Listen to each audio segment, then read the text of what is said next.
Spek yang aku pakai sekarang ni nampak macam spek biasa kan? Tapi sebenarnya tak, sebabnya korang boleh layan lagu, layan movie dan juga jawab call direct daripada spek ni sahaja. Ini adalah AIMB V3 Smart Glasses. Setiap pembelian korang akan dapat satu spek macam ni, user manual, USB-C charging cable, kain lap lens dan juga extra lens warna hitam macam ni. Maksudnya korang boleh tukar lens yang clear macam ni kepada lens warna hitam. Jadi bolehlah jadi spek hitam. Spek ni walaupun korang tengok clear biasa kan, tapi sebenarnya dia ada anti blue light protection. So maknanya kalau korang yang jenis menghadap phone, menghadap PC lama-lama, jadi mata korang tak sakit sangat lah bila tengok lama-lama tu. Nak connect dengan phone, korang just cari je dekat Bluetooth AIMB V3.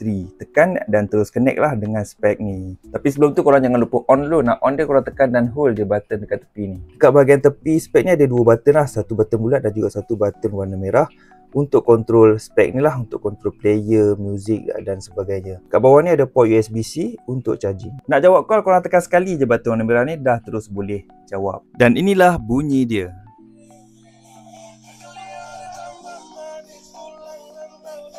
Bunyi yang korang dengar tadi tu direct daripada speaker dekat bahagian tepi ni. So macam menarik dan functionkan spek ni. So kalau korang berminat untuk dapatkan, link ada disediakan.